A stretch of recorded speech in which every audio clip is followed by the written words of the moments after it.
Thank you for joining me for another episode of the Best Bench podcast. I am so excited for our conversation today with Leilah Perchaluk. Leilah is the founder of New House, which is a private members club for female entrepreneurs and executives. You can find her whole bio in the description for this episode. Go follow her on Instagram. Her handle is at new, so KNEW, .house on Instagram. Welcome, Leilah. Thank you. I'm really happy to be here. Awesome. Okay, so we're going to be talking about business advice. Well, just advice in general, but business advice, the ugly, not the good, but the bad, the ugly. Yeah. Especially I find when you first start a business or when you're first starting out as an entrepreneur, everybody feels the need, Yes. the compulsion to give you advice. Mhm.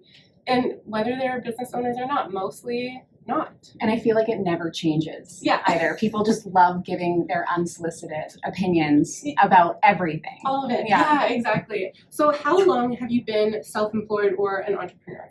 I feel like I've had the entrepreneurial spirit for my entire life. I grew up in a family where my parents owned a business, so I always kind of saw that as being the only option for me. So I had a swimming instructing business for 6 years, starting when I was like 16. Yeah. And then I went to university, I got a job, and then it's been maybe 4 years with Well Life Insurance, Awesome. and then a year with New House. Amazing. Yeah. Yeah, I love that. I love the first job, like that one of your first jobs was entrepreneurial as well, Yeah. because it just shows that trend. Yeah. Can't work for anyone. Yeah, exactly. My husband's the same way. He's never had like a job where he worked for somebody, except for his dad, but Yeah. like, you know, and I bug him all the time. Like, you could never have a boss. I know. I You could tried not- for like 8 months, and then I was like, I'm out of here. No. Yeah. Okay, so when you first started, what's one piece of bad advice that really sticks out? Did you take action on it? Did you not? Did you just totally disregard it? Like, Yeah, it was actually probably within the first few months of starting Well Life and getting into the life insurance industry. At that point, I was just reaching out to really anyone that would take a meeting with me. And I wasn't even trying to sell them insurance at the time. I just wanted to get advice and essentially reassurance from other Yes. people that have owned businesses, and mainly women that have been in male-dominated industries. So I landed a meeting with this woman who's very successful, and we met for coffee. And we had the normal banter, and then she asked, so where do you see yourself getting business, and like, who's your ideal client? Yeah. Very normal question, and I answered it how I would probably still answer it. Yep. Female business owners, and I felt very aligned with them because I was one. Yeah. And I wasn't talking about just selling them life insurance. I mean, I got into the industry because I was so confused as to how no one really knew about insurance planning, and I felt like it was such an important thing to have. Yeah. And because I was a young female, I was like, why don't more young women know about this? 100%. Like, let me go and educate them. Mhm. So that's exactly what I told her, and I said I want to do all of my marketing geared towards them, and I want to have events where I educate them. And I went on to do that, but the advice that I received from her was shocking. She said, you should never align yourself with women in business. You should never call What? yourself a businesswoman. And you should pretend to like beers so that you can go out for beers with the boys. Unreal. Yeah. Well, but yeah, I'm assuming Yeah. she's an older. She was. And, you know, I can't even blame her for that advice because it's a totally different landscape for us now. Right. And what she moved through her career in is something that we don't see anymore or Right. hope to see anymore. So I don't blame her for giving me that advice, but I do remember leaving that meeting and I completely broke down in my car Yeah. and not really knowing why. And in my mind at that time, I was thinking, oh, she was so mean to me, you Right. know? But now looking back on it, I think my reaction towards that was just like my gut telling me that is so wrong. Yeah. I cannot listen to that advice. Yeah. And what's the point of getting reassurance from people if it's just going to leave me feeling like this? Totally. That is. I'm glad that. I see how you could take it personally because she literally, you told her what you were doing, and she was like, throw that in the garbage and go in a different direction. Completely unsolicited. And I find that most of the time advice is just disguised criticism. Absolutely. I think that what I'm saying is right, you're wrong, do Yes. it my way. And I feel like a lot of advice, which is why I love New House, because it's experience-based. If you're giving feedback, it's all about experience, because I find advice has a lot to do with projecting your own insecurities or your own, and maybe that did come from experiences for her. 100%. But it's like, she has obviously distanced herself from women and women in business and that kind of thing.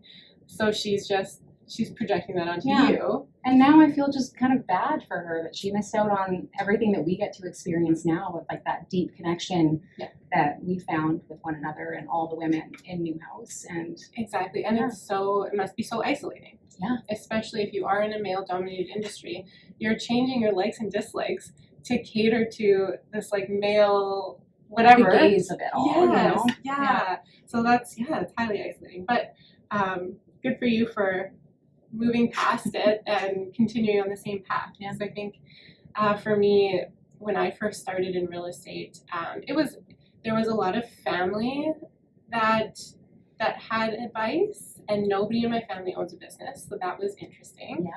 Yeah. But a lot of it was just simply, do not do it. Like, do not. It's You're risky. crazy. Yeah, it's so risky. You're crazy. Why would you leave something secure for something that you don't know? Yeah. And I also took it with a grain of salt and moved forward and did it anyway. And I think that's literally hurdle number one when you're starting a business, is doing it anyway. You know, I still get that comment of like, it's so crazy. Yeah. But it's like, I've owned Life for 3 years. Yeah. 3+ years, and now I'm transitioning more into Newhouse, and people say, that's crazy. Yeah. It's like, but I know how to run a business. Yes. You know, but it's that unsolicited advice and their fear and their projection. Totally. It's just coming onto you. Yeah. It's unfair, but yeah, understandable when you can actually analyze it and work through it yourself. Exactly. Yeah, and that's like you were saying, even real estate to real estate, there's so much. You should do this. You should do cold calling. You should do whatever, door knocking. You should do this, and it's finding, like, navigating that and being like, well, is that good advice? Did that work for somebody? Or is it going to end me with clients that aren't even my ideal clients, or aren't even, they don't even work for me, because who's answering the door midday? Like, 100%. I agree. Yeah. So do you talk to other people? I mean, well, I should say other people in your industry, but you don't really have an industry at this point. I mean, there is. Yeah. But it's so niche. But do you talk to other people in the industry, or are you kind of like in your lane with blinders on, trying not to? Yeah, and I guess some people would consider it competition. Yeah. When other people are directly in your industry alongside of you. I like to just keep my blinders on and keep moving forward. Yeah. I have experience in the past where I saw someone doing something and I said, oh, I like that. I want to do that. Yeah. But it didn't really align with any strategy that I was doing. So just kind of keeping those blinders on and keep taking action and getting a good outcome from that, or a bad outcome, and learning from it. Yeah. But I think I like connecting with people from other industries more. I think that there's so many commonalities that we all have just as business owners. I mean, it would be nice to have more women in my industry, but maybe one day that'd be great. Yeah, absolutely. I think advice and doing that when we first start, we're just kind of jockeying to see where we're landing, and it's almost like bumpers. Like, some advice, or you see somebody doing something and it's like, yes, love that direction. I had never thought of that before. And then the other stuff that's like, no, it just like bumps you back into the right direction. But as you get more into the business ownership and entrepreneurial, you realize, like, you don't need any of it, and you just kind of like, I have good ideas. You have that trust with yourself that, like, I built this, it was successful, I can build something else, it'll be successful. You're not scared of failing as much as you like. Yeah, I completely agree. I think that confidence is key, and when you grow that and you realize that self-doubt that you had is slowly disappearing because you keep taking action on things and keep doing things that you never thought you could. Yeah. And then you look back and you're like, oh, wow. Yeah. How did I do that? I guess I can do anything now. Yes. That feels really great. Money-wise, especially when you're first starting a business, it's tough to know where to focus your finances and what's going to be worthwhile. Is it in marketing? Is it in taking people out for lunch? Is it whatever? I feel like it's hard to explain to somebody that you need to spend money to make money, and outwardly it's hard to watch somebody spend money when they first start because they're not making any. Yes. Yeah, you know, when I first started, I spent a lot of money on marketing. Yeah. And I don't think it was in the traditional sense of advertising in newspapers or doing anything like that. It was really all just on getting the software and the programming that I needed to push stuff out onto social media. Yes. I realized that no one was doing that in my industry, or there were a select few. 100%. And I decided to focus all of my energy on that. And I think that that was really good for me to do, and I've continued to do that. Yep.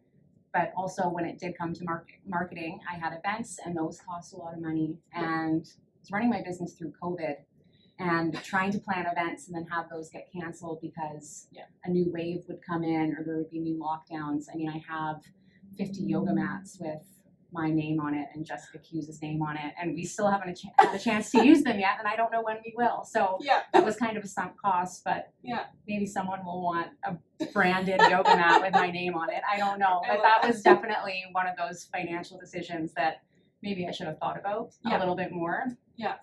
There's always, especially events. I love events. I love the events you put on because they're so well thought out. But dang, they cost money. Yeah. And it's like, it's money and it's time. And it's getting the word out. There's like a lot that goes on with it, but I find them so valuable because you create that connection with people in person, face to face, which, like you said, was a little bit lost the last 2 years. And now it's nice to kind of get back into doing those things because I think face to face is really like that. When I started my business, face to face was my main goal. I was like, how do I literally get my face in front of people? Because I know I had that confidence from previous jobs that like, if I can just get in front of somebody, I'll make You'll figure it out. Yeah, like we'll chat and they'll find out I'm in real estate and they'll find out all these things. And I had confidence in the conversation. I just had to like get in front of people. And during COVID, it was very tough to continue. I had to adjust and pivot my strategy because you literally were not allowed to be face to face with anyone. Exactly. But that was, I mean, again, costly at the beginning when I started, but worthwhile because they were real connections. I find advertising. I mean, this podcast is called The Bus Bench. So obviously, bus bench advertising. I do have bus benches, and it's good. It's passive though. It's very passive. It takes 5-6 touches of somebody seeing your face. Do you ever have someone call you and say, "Hey, I got your number off a bus bench"? Never. No, okay. Not once. What I do have is family members texting me, "Hey, I passed your bus bench." Well, that feels worth it. Totally. Right? I mean, it is good, I guess, if I have clients who are doing that. Maybe they're not texting me every time they see it, but they're seeing They're it. noticing it. And thinking of me. But yeah, it was tough at the beginning of real estate because you do see realtors all over bus benches, all over billboards, all over that kind of stuff. And it's like, oh, if I could, like, part of me was like, I just want to lump sum a ton of money into one thing, like one billboard for 2 months and just get my name out there. But I don't think that's a valuable tool. It is if you've already got a base. Yeah. But if you don't have the base and you're just like, who's this face out there, and how could you have spent that money taking people out for lunch? Exactly. Right? Yeah, and like maybe they see your face for 2 months on the billboard, and then they literally forget about you the minute the billboard's down, right? So yeah, I think a lot of advice I had at the beginning is just get your name out there, but it's like how? How do you get your name out there in a way that's sustainable? And for you, for New House, like I know you're launching in a different province now. How are you reaching people in that other province? It's difficult because I don't know anyone in Saskatoon, let alone Saskatchewan in general. Right. So there was a lot of research that went into finding female business owners that aligned with New House and that we were excited about and we wanted to meet and connect with. Like what kind of research? It was going through like every directory on every website that Saskatoon has, or Saskatchewan or Regina, because oftentimes they're on both. Yep. And just not being picky. I think that was a big one. And when I started New House, I didn't even realize how many different types of businesses there could be and different types of business owners there could be. So I couldn't be picky and I couldn't just say, well, I know about this industry, I'm only going to invite them. That would kind of defeat the entire purpose of hearing experiences from different people, different backgrounds and industries. Totally. Mm-hmm. Okay, that's interesting. I read a book called The Immigrant Edge, and essentially it's about this real estate coach, and is from Ireland, moved to the US, and how that literally, and this is kind of, you're immigrating to Saskatoon, you literally have the best advantage when you don't know anybody, because you don't fall into those comfort zones, and you don't fall into just, sticking with people you know. It's like you're literally making the connections that we all want to be making, but it's hard because, but you're doing that, and the whole thing is that. Yeah, it's really going out on a limb, and I did not shy away from telling people that I did not know them, and I am going out on a limb and inviting you, hoping that might put a little bit of pressure on them to RSVP yes to our first launch there. Yeah. But yeah, it's scary. And it takes some guts to do, and I'm not sitting here like I know exactly what it's going to be like. Maybe 5 people show up, maybe 50 people show up, but it's just going to be another experience that I can share in a meeting when someone has a similar situation one day. Yeah, absolutely. How did you pick Saskatoon? I wanted to go where other people weren't. So there are a lot of big business groups, international ones, national ones, that are in Toronto. Some of them are in Winnipeg, Vancouver, Calgary, Montreal, but I find that the prairies often get forgotten about. Totally. And there's so many amazing businesses here and amazing women. And I know what it's like to feel lonely and not find that fit in a group, or that fit in a group of friends or women. Yeah. So I want to go to places where are kind of forgotten about. Not that Saskatoon is, but I don't see a similar group to New House there. Totally. And I see all the value that's come from it in Winnipeg, and I want to bring it somewhere else. Yeah, and it's a big enough city that, like you said, there's probably tons of amazing, talented people there. It doesn't even take a city. I shouldn't even say that, because there's small town businesses that are fantastic as well. But do you find advice from other business owners helpful or hindersome? I find it hindersome. Okay. I believe that all advice is very well intentioned. Yes. But I think it can sometimes be dangerous to use someone else's map of reality to navigate your own. Yes. You don't know the entire situation when someone's telling you what they need advice for. Yeah. And oftentimes someone's not even asking for the advice and you're giving it to them anyways. Right. And that person that's giving advice doesn't know your value system. They don't know the full background. They might not even know you. Yeah. And then they're giving it to you. They're expecting that you take it and use it. Then the next time they see you, what's going to happen? Yes. Are you going to hate them, or are they going to hate you for not taking it? Yes, that's very true. Yeah. It's funny because sometimes I have agents who are new to the business ask me what I do. Like, what did I do when I started? How do you do your thing? Whatever. And so I will absolutely give advice, full on knowing that they're not going to implement these systems. It's the same thing. It's like they're just trying to find their niche. Yeah. But like I don't remember the last time I asked like a business owner for advice and then taken it. Yeah.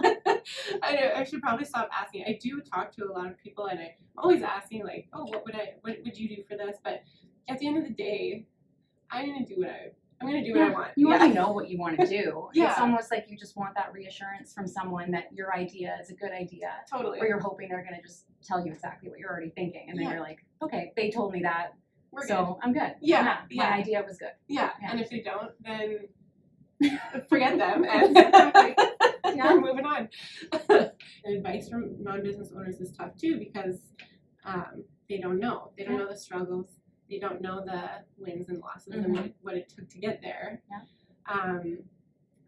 My mom is great for ideas.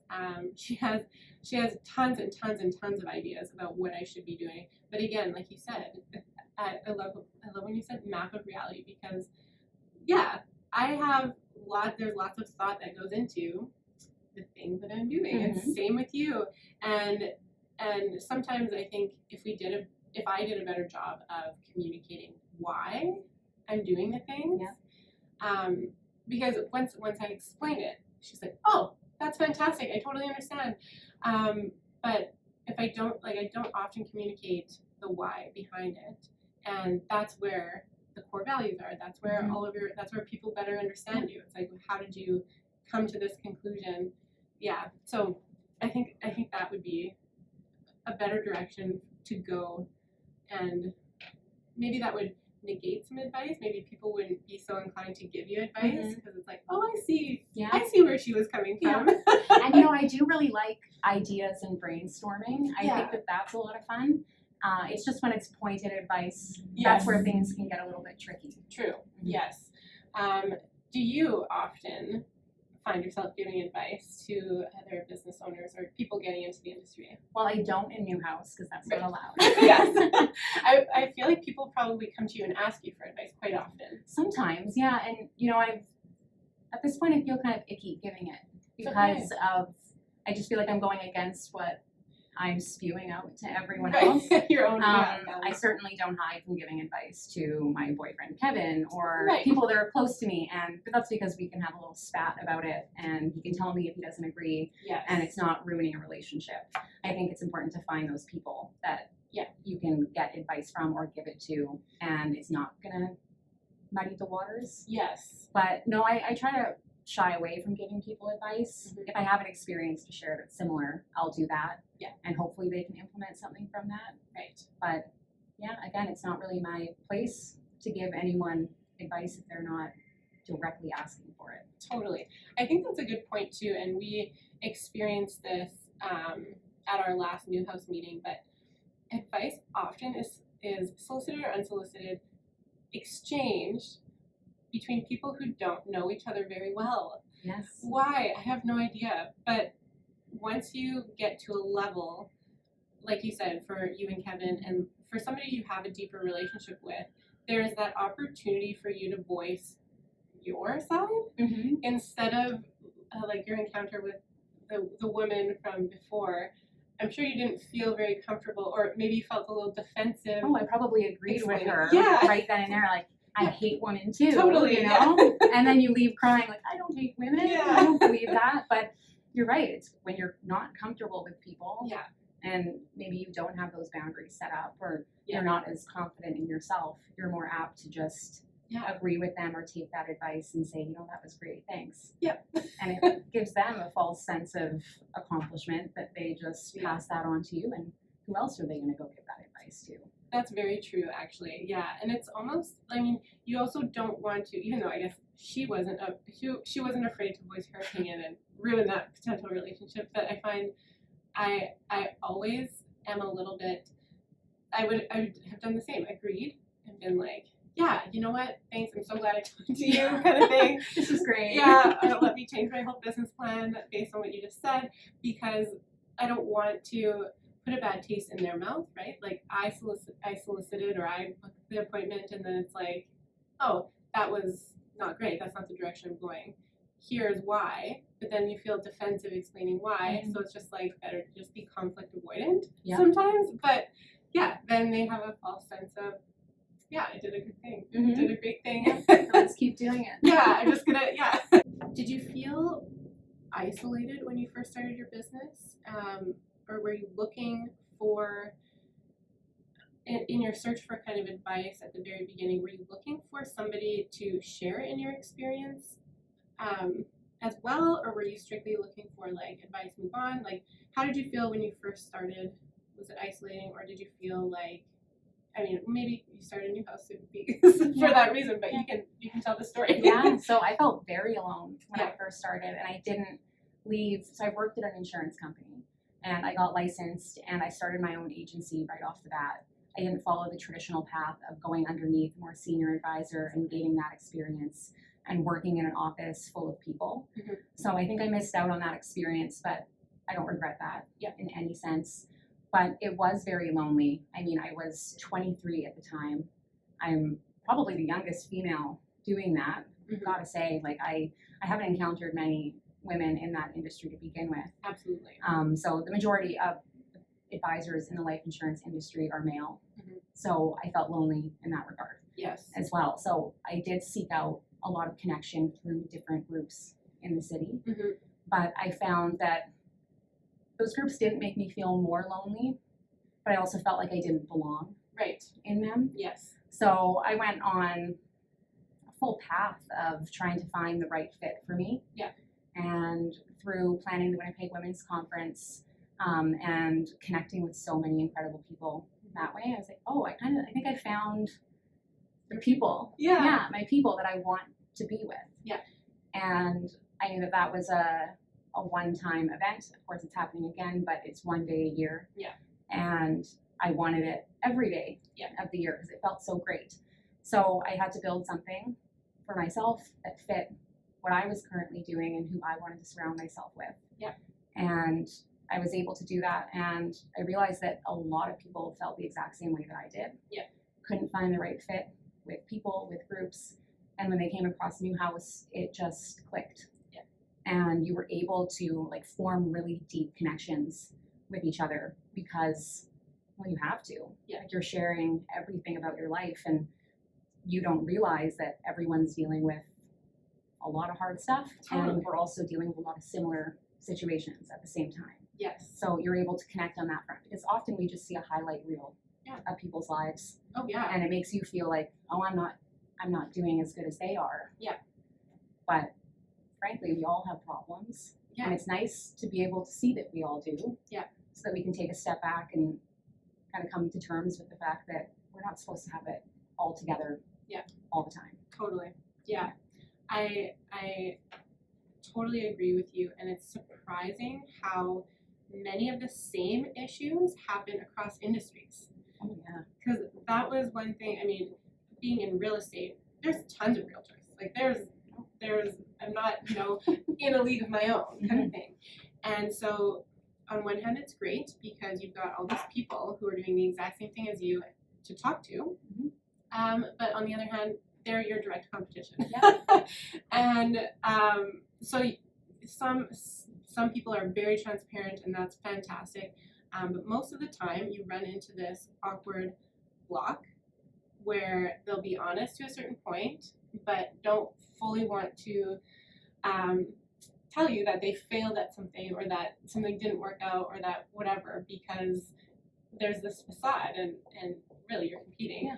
And so it's very interesting to see how similar issues are across industries, especially, I don't know if it's especially females or if it's especially, I mean, obviously there's a facet to it, you talking to other females as opposed to males, but just business owners.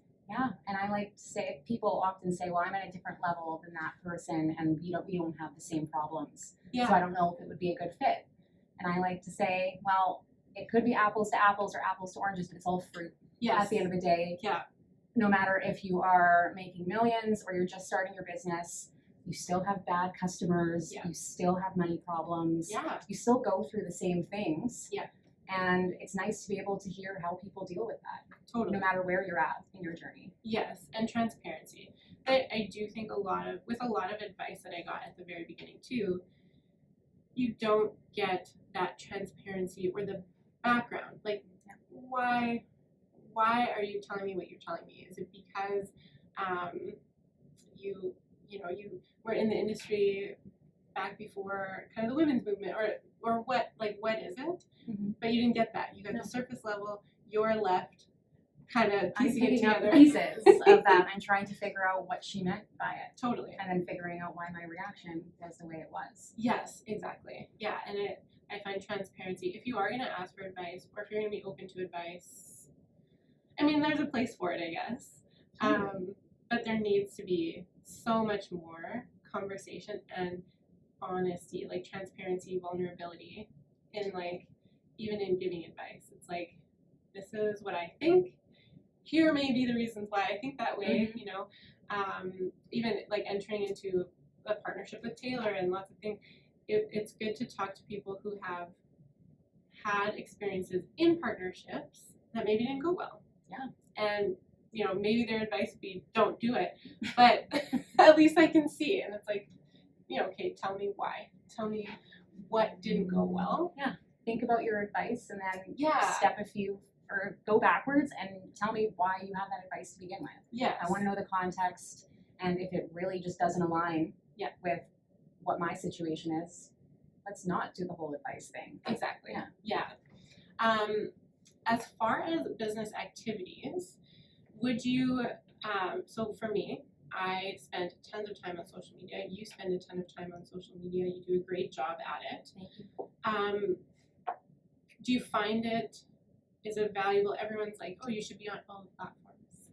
There's the word sure again. Should. Do you find it like valuable for the time it takes to do it, or would you do something different?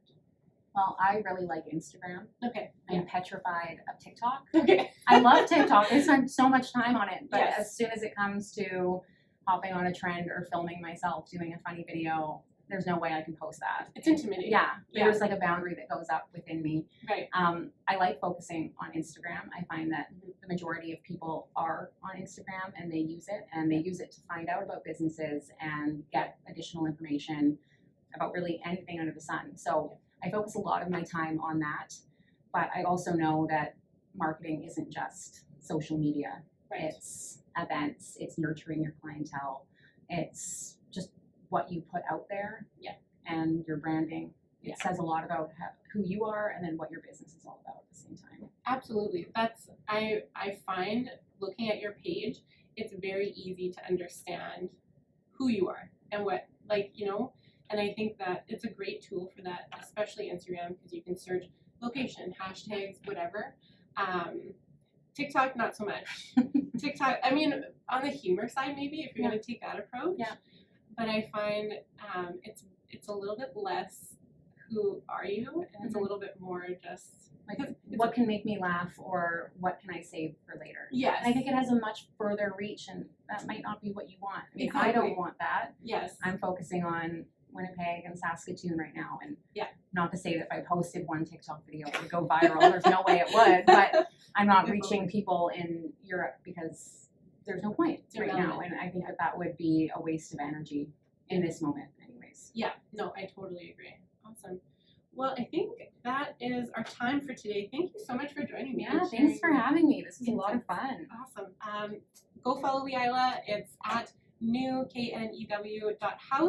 on Instagram, and definitely give her a follow. Definitely comment on her stuff because it is fantastic. And Thanks, Dana.